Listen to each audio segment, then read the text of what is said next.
Hola, ¿qué tal? Muy buenas noches, bienvenidos a Extra Noticias. Es un gusto poder informarles. Iniciamos de inmediato con las informaciones.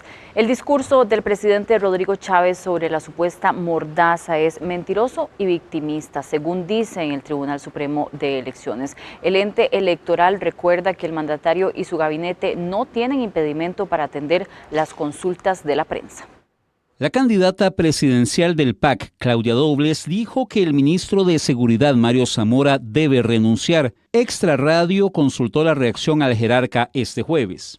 Al ser un tema político electoral y al tener una restricción que nos emitió el Tribunal Supremo de Elecciones indicándonos que por más cosas que digan los candidatos, no podemos siquiera referirnos al tema, porque eso sería entrar al escenario político electoral, no podría yo, lamentablemente, pese a que lo deseo intensamente contestar, no puedo contestar en esta materia. La respuesta de Zamora es quizás la muestra más reciente del silencio de autoridades del gobierno en determinadas temáticas, por el temor de caer en beligerancia, aunque el Tribunal Supremo de Elecciones insiste en que las reglas están claras. Es decir, cualquier persona con dos ojos en el rostro que pueda leer la resolución del Tribunal Supremo de Elecciones, que pueda ver las decenas de explicaciones que hemos dado al respecto en diferentes medios de comunicación, sabe o puede entender que el gobierno de la República no tiene ninguna limitación para responder consultas de la prensa, atender entrevistas, ofrecer conferencias de prensa. Eso aplica también para el presidente Chávez. Puede decir que dirige el mejor gobierno de la tierra y que él es el mejor presidente de la historia. No hay ningún problema con eso. Lo que están tratando de hacer es presentarse como víctimas de un atropello del Tribunal Supremo de Elecciones, pero creo que nadie les está creyendo. Chávez anunció logros de su gobierno este miércoles, pero en tono de tristeza, al afirmar que el tribunal le impide hacerlo con alegría. Que el desempleo bajó al 6% y que la actividad económica creció en un 4.8%. Es un ejemplo más, quizá llevado a un extremo muy ridículo, de esta desinformación, de esta mentira victimista. El tribunal insiste en que lo único que no puede hacer el gobierno es transmitir en sus redes oficiales ni pedir votos para un candidato en específico. De barbaridad y vergüenza calificaron los diputados opositores el cambio de presidente Rodrigo Chávez sobre la norma técnica del aborto. Los analistas coinciden en que la variante obedece al coqueteo con el voto conservador y el posible intercambio de favores.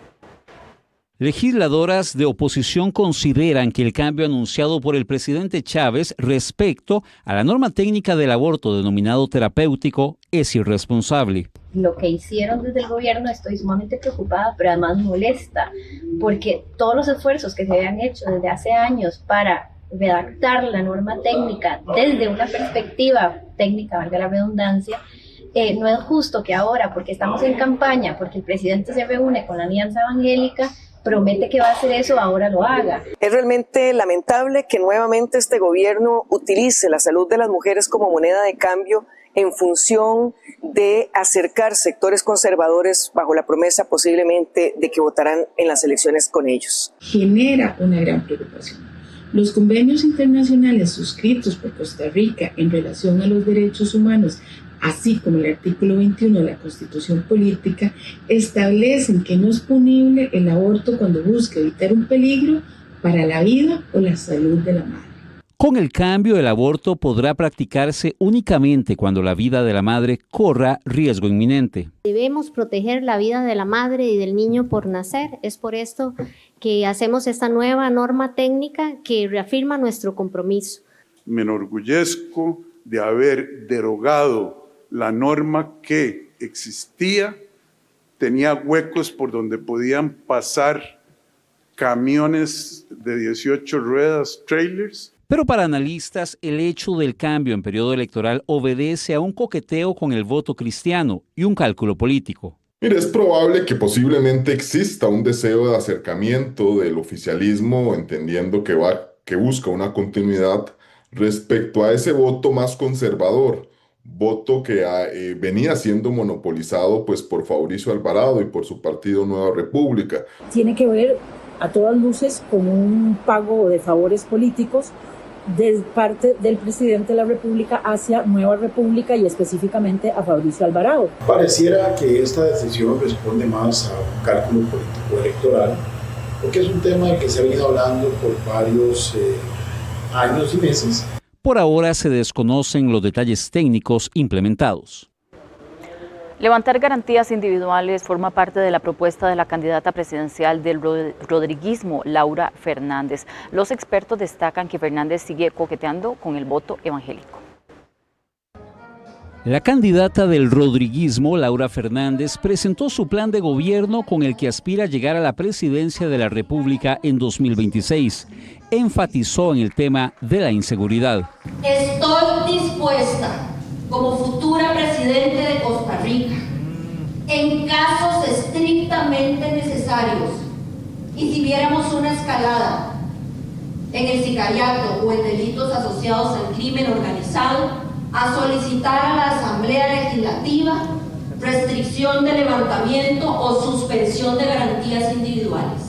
La diputada de Progreso Social Democrático, Pilar Cisneros, ofreció unas palabras de apoyo a la exministra. No tuvimos ninguna duda que ella era la heredera natural de este cambio que todos necesitamos. Y yo quisiera pedirles que pusieran en ella la confianza, porque sé que ella va a seguir esa ruta, ese camino del cambio duro que este cambio representa. Según analistas, es claro que Fernández busca votos de la población evangélica. Sigue haciendo guiños estratégicos el oficialismo al voto conservador. Me llamaba muchísimo la atención que uno de los pilares que ella esboza en su plan de gobierno sea la familia. Creo que sigue Fabricio Alvarado sin percatarse que en términos populares le están robando el mandado o su electorado, o que él está pescando en un mismo estanque que gobierno y que por opción quizá más de voto útil, pues podía llevarlas de ganar el oficialismo. Otro candidato que se presentó ante la prensa este viernes es el también exministro Luis Amador, quien representa al Partido Integración Nacional. Amador hizo un llamado a un acuerdo nacional, propone una plataforma plural, ética y transformadora en defensa del Estado Social de Derecho y la libertad de expresión, frente a lo que denomina embates del populismo y la polarización. Y hoy a las 3 de la tarde venció el plazo para la solicitud de inscripciones de candidaturas de cara a las elecciones del 2026. Los partidos políticos de los 20 aspirantes a la presidencia ya conocidos completaron dicho proceso. El siguiente paso para el Tribunal Supremo de Elecciones será el análisis del cumplimiento de requisitos legales para continuar en el camino electoral con la inscripción correspondiente. El caso de que se incumplan los requisitos, las agrupaciones podrían presentar recursos de revocatoria con apelación. Tenemos que 20 partidos a escala nacional presentaron las candidaturas para la presidencia de la República, las vicepresidencias y además para las diputaciones, y 5 partidos presentaron la solicitud de inscripción a escala provincial. Y los vecinos de Barrio Dent intentan reponerse tras sufrir daños totales en sus casas luego de que las lluvias inundaran la zona donde el nivel del agua sobrepasó los 2 metros de altura. Entre los lugares afectados hay una academia de danza que tuvo pérdidas en vestuario y materiales. Entre barro, ramas, muebles y pérdidas totales, así amanecieron decenas de personas en Barrio Dent, afectadas por las lluvias y las inundaciones de este jueves. Uno de esos sitios fue Dansai, una academia de baile que presentó pérdidas casi que totales. Desde horas de la mañana, los alumnos de la academia acudieron a limpiar y rescatar toda la indumentaria mojada y llena de suciedad producto de la cantidad de agua. Se perdieron mobiliario, sillones, mesas, escritorios completamente perdidos, vidrios quebrados adentro. Los pisos de linóleo que se usan son especiales para poder bailar ballet, para poder hacer danza, se perdieron, se pudrieron, entonces sí hay pérdidas importantes, hay pisos que hay que volver a hacer. Uno de los aspectos más lamentables es que están a pocos días de presentar una obra.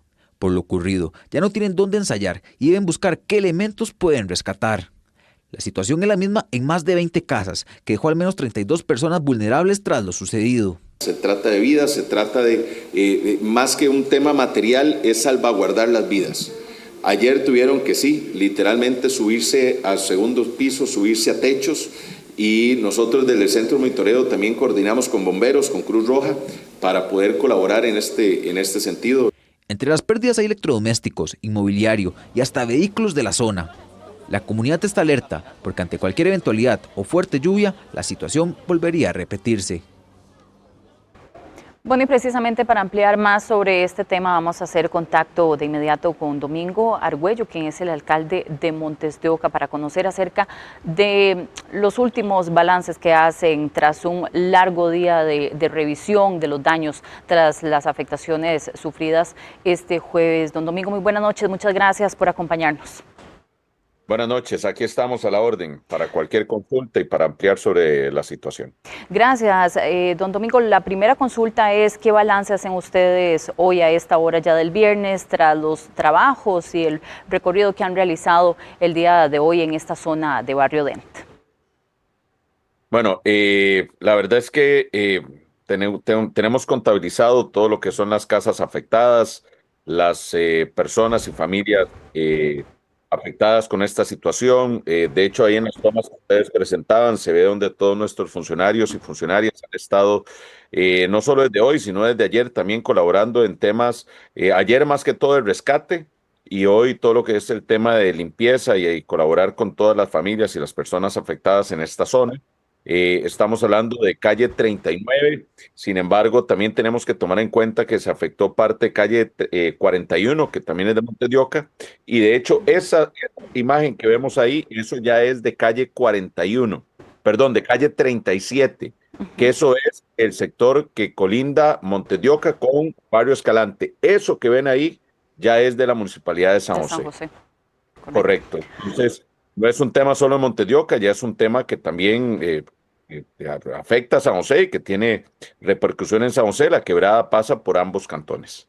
Don Domingo, y otra de las consultas que queremos hacerles, porque esta tarde el Ministerio de Obras Públicas y Transportes emitió un comunicado en el que textualmente, voy a leerlo, desmiente que obras en Circunvalación Norte provoquen inundaciones en Barrio Dent a raíz de unas declaraciones suyas, es lo que nos dice esta comunicación. Y por supuesto que queremos tener su reacción. ¿Qué tiene que decir usted acerca de este comunicado que emitió el MOP esta tarde? A ver, primero que todo, y qué dicha que me llaman, porque lo que no me gusta es que se saque el texto del contexto. Yo no he dicho en ningún momento que esto sea provocado por Circunvalación Norte específico.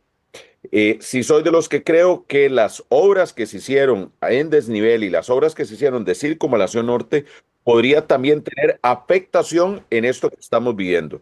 Igual dije desde un principio, esto es un problema de décadas que se entubó una quebrada y al entubar esta quebrada se construyó arriba y eso es lo que ocasionaba inundaciones desde los 80s, que se pararon con una tubería que se hizo en los 90s, que hizo la Municipalidad de San José y que de hecho no cumplía con las condiciones, hoy por hoy lo podemos ver, para que se mantuviera bien en el tiempo. Las obras que se hicieron ahí, de alguna u otra forma, en lugar, y voy a leer algo textual que dijo Roberto Villalobos, ingeniero de la NAME, donde dice que ese riesgo que estamos viviendo hoy en día es producto de una situación que no fue prevista o que no se consideró en el diseño de la calle. Esto está hablando de esa obra. No quiere decir que eso sea, y yo dije que esto puede ser una de las razones por las cuales también se inunda o hay más agua de lo que debería haber, porque principalmente, yo lo he dicho muchas veces, es por la tubería esta que colapsó del lado hecha por San José, pero es que vean, esa cantidad de agua nunca en la historia de Montes de Oca se había dado. Entonces, es la unión de diferentes factores lo que provoca y está provocando esta situación. No es una tubería que hicimos nosotros de 1,5 metros, que esa tubería precisamente, y hago esta aclaración porque también se ha querido dar a entender de que la municipalidad por esa tubería es culpable de esto. No, esa tubería se hizo después de las primeras inundaciones que se dieron y se hizo precisamente para ayudar a desfogar lo que es la parte de la laguna que se hace en el sector de Hooters.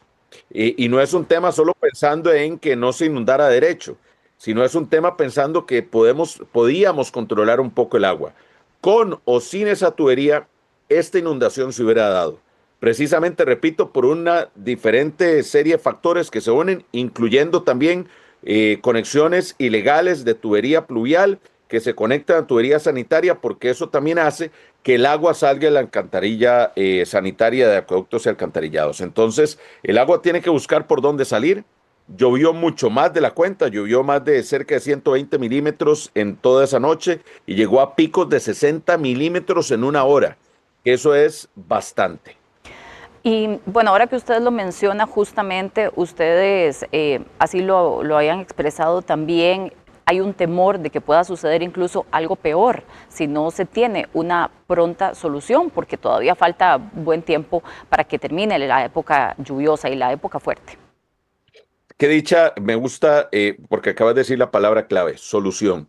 O sea, aquí no se trata de buscar culpables. Yo lo que trato de poner es un contexto para que las personas que no se informan, que solo leen titulares, que no leen las explicaciones que hemos dado nosotros y que ustedes han sido parte de nuestras conferencias de prensa, por ejemplo, y demás, entiendan qué es lo que está pasando y por qué está pasando esto. Pero lo que tenemos que abocarnos, y es en lo que venimos nosotros trabajando desde hace ya más de un año, es en encontrar una solución definitiva. Y en este sentido, sí tenemos que ser claros y enfáticos de que estamos hablando de que cualquiera de las propuestas que hemos visto no bajan de los 8 millones de dólares. Estamos hablando de 4,000 millones de colones. Nuestro presupuesto municipal en todo lo que tenemos que hacer en el cantón, tomando en cuenta inversiones, ronda los 2,000 millones de colones. Es decir, tendríamos que dejar de hacer absolutamente todo lo que hacemos en programas sociales, en salud, en infraestructura educativa, en población adulto mayor, en niñez, en becas, en mejoras en parques, iluminación, seguridad y todo esto, para en 2 años completos invertirlo todo para arreglar esta situación, lo cual de hecho es imposible y no podemos hacerlo. Aparte de eso, hay que sumar el hecho que una licitación pública de una municipalidad no va a durar solo en el proceso SICOP menos entre 6 y hasta 12 meses. Entonces, esos son temas que nos afectan y que nos da un cierto dejo de impotencia. Por eso, el tema es buscar una solución. Ahorita estamos trabajando en una que tenemos en la mesa actualmente, que es solicitar a la Comisión Nacional de Emergencias y al Poder Ejecutivo también su ayuda, teniendo claro de que esto no es un tema solo de Montes de Oca, sino es una emergencia nacional porque hay estudiantes de diferentes partes del país que se ven afectados, hay personas que transitan estas calles de todas partes del país que se ven afectados y hay familias que se ven afectados. No es un tema de confrontación, sino de buscar soluciones. Y ahí está la plata del proyecto del programa de Proderi, que nosotros podríamos perfectamente, y lo hicimos, lo estamos haciendo, mandamos el oficio solicitando que se busque, que todo ese presupuesto se busquen cuáles proyectos no son realmente riesgo inminente para poner esa plata en esto, que no solo es un riesgo inminente, sino es un riesgo materializado, un riesgo latente, para poder también acortar los procesos de adjudicación, porque entraría por la Comisión Nacional de Emergencia y podríamos estar dando inicio lo más pronto posible a eso. Justamente perdón que lo interrumpa, don Domingo, eso era lo que quería también consultarle. Ustedes han propuesto esta comunicación con la Comisión Nacional de Emergencias, incluso que se incluya dentro de Proderi. Esta conversación que usted dice que tienen sobre la mesa va enfocada con la Comisión Nacional de Emergencias directamente para poder tener el financiamiento. Correcto. O sea, esto es algo que acabamos de sacar de la mesa, salió esta propuesta, esta posibilidad, y entonces estamos viendo más que todo, repito, por un tema presupuestario y un tema de tiempos. Hacer la Comisión Nacional de Emergencias, eso acorta los plazos de adjudicación y por ejemplo, tenemos una propuesta del ICE que considero que es de las mejores que podemos hacer, que cuesta cerca de 10 millones de dólares, pero eso podría entrar más fácil siendo una institución pública. Y solo la primera etapa que se podría hacer si entra Proderi, podríamos estar hablando que antes de la época lluviosa el próximo año podría estar evitada el tema de inundaciones, pero son tres Son 3 etapas, una por año, pero ya por lo menos estaríamos dando ese gran paso. Si esto no se logra dar, que yo esperaría que sí, nosotros tenemos una reunión en estos próximos 15 días porque estamos haciendo una consultoría sobre todas las propuestas que hemos recibido, incluyendo la del ICE y de empresas privadas, para buscar técnicamente cuál es la mejor. Y esta decisión la vamos a tomar, espero, en conjunto con la Municipalidad de San José, la misma Universidad de Costa Rica, incluso con técnicos expertos de la Universidad de Costa Rica, también con el CONAVI. Hoy hablé precisamente con el ministro. Entiendo que él tenga que defender también la parte de que no es un tema del MOT. Aquí, repito, no es un tema de ponernos a pelear, sino de buscar soluciones y encontrando esa posible mejor solución, que eso es lo que queremos. Entonces decir, ok, esto es lo que hay que hacer, cuesta 6 millones, 7 millones, 8 millones. Montes de Oca, podemos buscar, y ya hablé con mi vicealcalde, don Andrés Guzmán, que es nuestro asesor económico, para buscar desde ya, ir buscando un financiamiento pensando en $3 millones y que San José ponga ojalá otros 3, 4. San José tiene más plata que Montes de Oca, tiene un presupuesto 7 veces más grande. Que la UCR también pueda colaborar y que el mismo CONAVI también pueda colaborar, y entre todos podemos cubrir este monto. El tema es que no es que no queramos que se solucione, es que en este momento se nos sale de las manos poder tener una solución pronta y cumplida, como yo sé que lo queremos, no solo el gobierno local de Montes de Oca, sino también los vecinos y las vecinas. Muchas gracias, don Domingo, por acompañarnos esta noche, por supuesto por su mensaje y por aclarar también estas dudas que teníamos. Vamos a estar muy pendientes de las negociaciones y de las soluciones que se den para poder tener una respuesta y ojalá una solución, como usted bien lo menciona, a esta situación. Muchas gracias. No, gracias a ustedes y a la orden.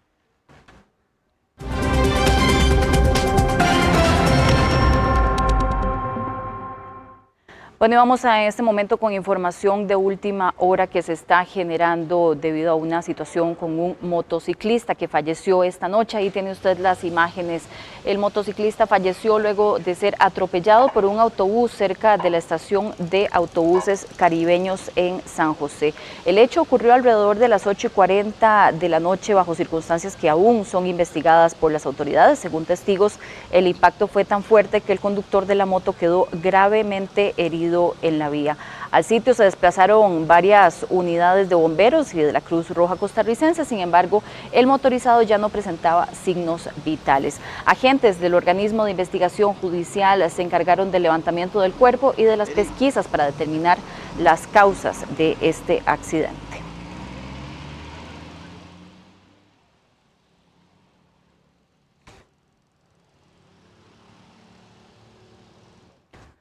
Y las intensas lluvias que azotan Guanacaste desde la tarde del jueves provocaron una emergencia regional sin precedentes en lo que va del año. La Cruz Roja atendió 102 incidentes por inundación con comunidades completamente anegadas y familias evacuadas de sus viviendas durante la madrugada. En total, 42 personas fueron trasladadas a zonas seguras tras el desbordamiento de varios ríos y quebradas. Entre las más afectadas se encuentran 17 personas del sector de Curime, 25 en Casita y una más en Paraíso de Santa Cruz, donde el agua alcanzó niveles superiores al metro de altura.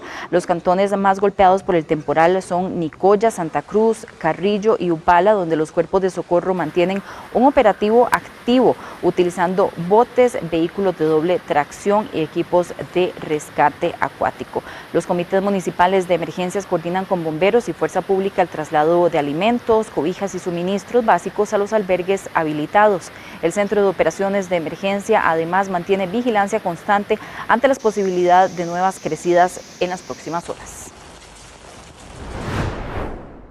Los cantones más afectados por las lluvias han sido Nicoya, Santa Cruz, Carrillo, Upala y Colorado. La Cruz Roja costarricense hace un llamado a toda la población.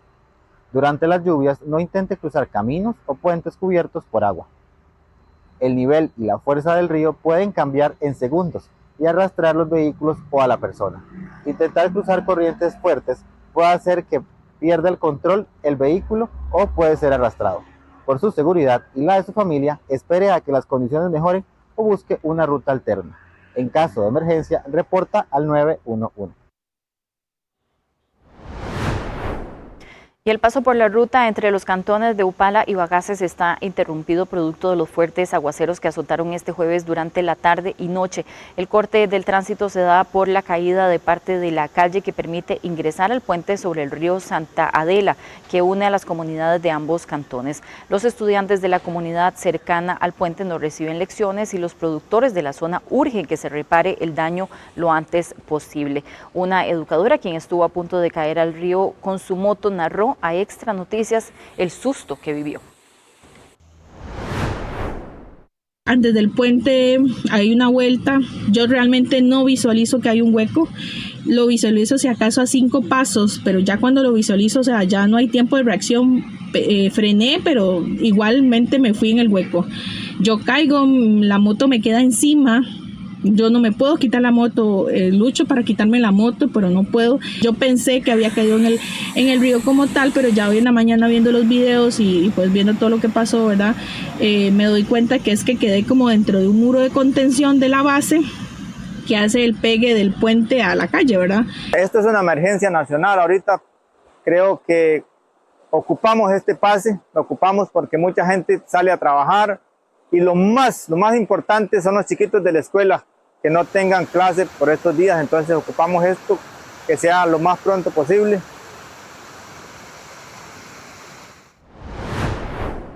Los pobladores de Las Casitas y de Curime de Nicoya son solo parte de los perjudicados por el desbordamiento de ríos y quebradas por los eventos extremos de lluvia de estas últimas horas. El agua arrasó con los enseres de varias viviendas y la Cruz Roja tuvo que emplearse a fondo una vez más para evacuar a familias completas. De acuerdo con la Comisión Nacional de Emergencias, recibieron poco más de 150 reportes por inundación y deslizamiento, la mayoría desde Guanacaste y el cantón de Montes de Oca en San José. Los montos de lluvia caída en pocas horas sobrepasó los 100 litros por metro cuadrado, según el Instituto Meteorológico Nacional. Cuando yo salí, donde los vecinos estaba el río alto, ya pegaban así. Dije yo, ay, Señor, en tu mano te entrego mi casa. Si Dios quiere, usted me la deja o se la lleva el río, si puede más el río que usted. La verdad es bonita, solo Dios sabe, ¿verdad? Ahora nos encontramos haciendo la revisión de los diferentes incidentes, atendiendo, haciendo las referencias que se deben realizar, realizando limpieza igual nuevamente de cunetas, tratando de que la mayoría de estas situaciones, las calles, derrumbes, atendiendo estas situaciones de modo que si continúan las precipitaciones, los impactos sean lo menor posible.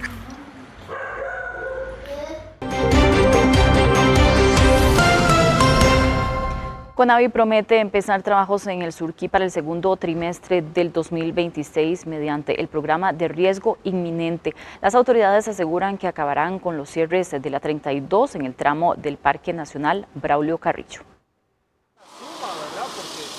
Lluvias, árboles caídos, deslizamientos y accidentes en carretera son parte de los escenarios que se viven a diario en el sector del Surquí en la Ruta 32.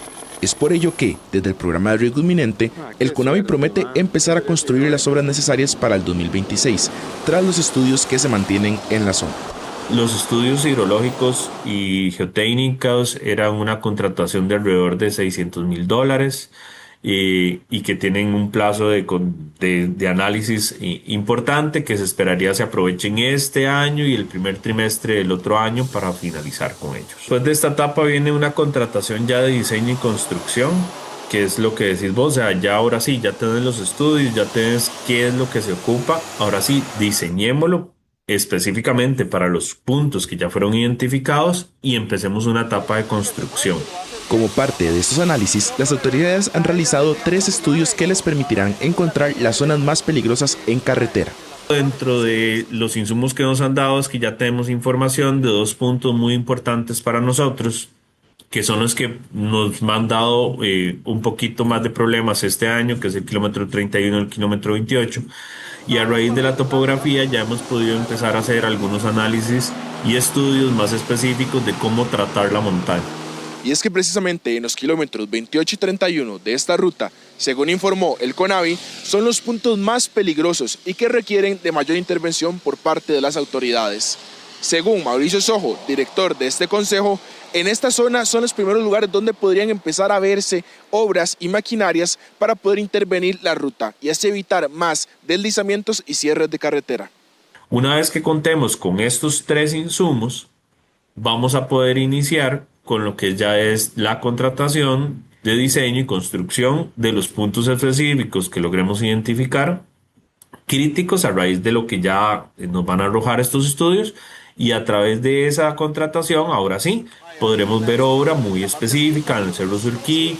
Para este proyecto, el CONAVI espera invertir unos $35 millones en total.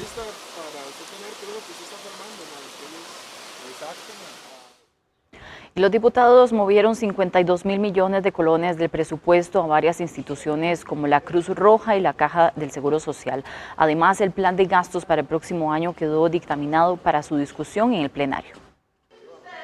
Los diputados aprobaron varias mociones para mover 52.000 millones de colones de la partida de intereses a varias instituciones, entre ellas la Cruz Roja, la Caja Costarricense del Seguro Social y el Poder Judicial.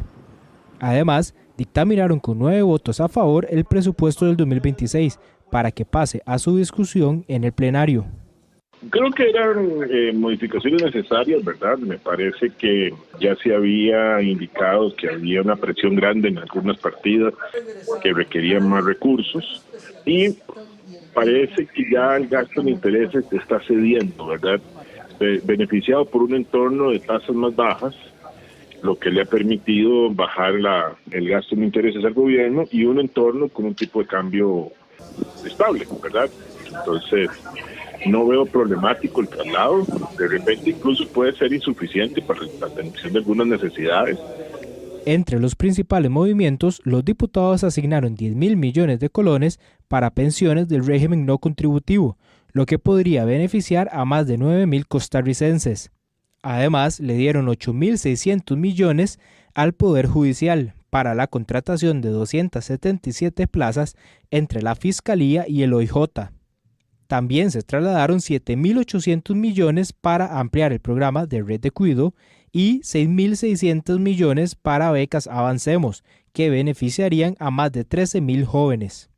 Sin embargo, la gran pregunta es si el Ministerio de Hacienda va a girar los recursos para atender sectores esenciales en el contexto social del país. Lo que se aprueba en el presupuesto es una autorización máxima de gasto, ¿verdad? Salvo algunas partidas que ya se ha indicado que deben asignarse, y bueno, y todavía atrás de ellas hay una discusión de si eso es un techo o un piso, ¿verdad? Sí. Pero Hacienda lo que hace es decir, bueno, usted me está autorizando a gastar X y yo veré si eso lo puedo o no lo puedo pagar, ¿verdad? Aquí hay un vacío en el fondo porque lo que se aprueba es eso, una autorización de gasto, no es una asignación firme. Ahora, los miembros de la comisión tienen hasta el próximo viernes para presentar los dictámenes sobre el proyecto a los demás diputados. El trámite en el plenario conlleva la votación en primer debate para el 27 de noviembre y su aprobación final tiene como fecha límite el 29 de noviembre. ¿Se imagina un videojuego inspirado en las leyendas costarricenses? Pues un joven tico está haciendo realidad esa idea y ya es tendencia en redes sociales. Carlos Chou Zeng, un ingeniero en sistemas de 26 años, oriundo de Liberia, Guanacaste e hijo de padres de ascendencia china, es un joven que está conquistando TikTok al compartir cómo desarrolla un videojuego muy particular que rinde homenaje a la cultura y al folclore nacional. Pues se llama Don Memo porque el juego está inspirado en, por decirlo, mi abuelo tico, porque mis papás son chinos, ¿verdad? Cuando yo estaba pequeño, mis papás no tenían como el tiempo para cuidarme de tiempo completo porque tenían que dedicarse a un negocio, ¿verdad? Al negocio de la familia. Entonces, le pidieron a unos vecinos que vivían por mi casa que me cuidaban desde pequeño. Entonces, uno era un señor mayor que se llamaba Don Memo y una señora que se llamaba Betty. Entonces, desde ahí por eso tengo como la nostalgia y también la misma infancia que muchos ticos, porque yo crecí con esos señores que me enseñaron toda la cultura costarricense y guanacasteca, además.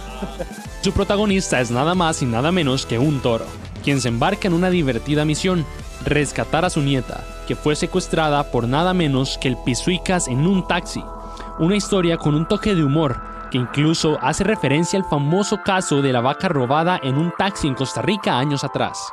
Yo espero que las personas sientan orgullo del país, como que no sea, porque siempre el país lo denotan como algo tropical, algo del paraíso, ¿verdad? Como siempre lo ponen por todo lado. Usted va al aeropuerto y usted va a encontrar puras cosas tropicales, ¿verdad? Y sí, claro, es parte de Costa Rica. Costa Rica abarca, creo que tiene el 6% de la biodiversidad del mundo, me parece, no sé si estoy mal, y es muy importante, claramente, pero hay otra parte de Costa Rica que no se está como explotando, no, como romantizando, que es la parte criolla del país, que son los habaneros, las leyendas, ¿verdad? El folclore costarricense. En definitiva, una propuesta que mezcla humor, creatividad y orgullo por nuestras raíces.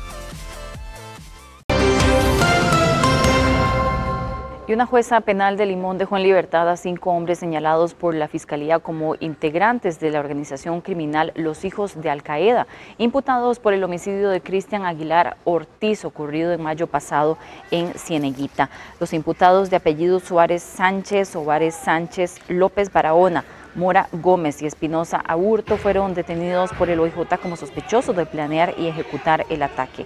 La jueza alegó que los videos analizados no permiten identificar con claridad a los sospechosos y por ello no consideró suficiente la prueba para imponer prisión preventiva como medida cautelar. Ordenó que los imputados firmen diariamente y que se mantengan alejados de los testigos.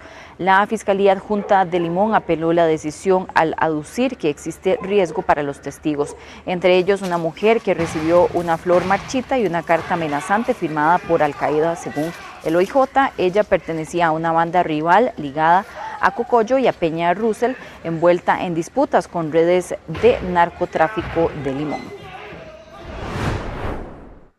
Y una mujer falleció esta noche en el sector de Pavas luego de aparentemente ser atropellada por un vehículo mientras se desplazaba en motocicleta. Las circunstancias del hecho aún son investigadas por las autoridades. Según testigos, el impacto se produjo cuando la víctima circulaba por la vía principal en las cercanías del Liceo de Pavas. Unidades de la Cruz Roja costarricense llegaron al sitio, sin embargo la mujer ya no presentaba signos vitales. Oficiales de la Policía de Tránsito y agentes del organismo de investigación judicial se hicieron cargo de la escena para determinar las causas del accidente. Trascendió que la víctima era de apellido Sandoval Salas.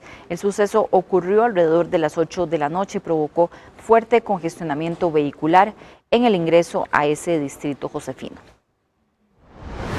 Se nos despacha para el atropello de una paciente femenina y se nos indica que está en paro cardiorrespiratorio. Al llegar a la escena, efectivamente se encuentra en paro cardiorrespiratorio. Se inicia con RCP básica y RCP avanzada. La paciente pues no responde al tratamiento y se declara fallecida. ¿Presentaba lesiones en algún lugar?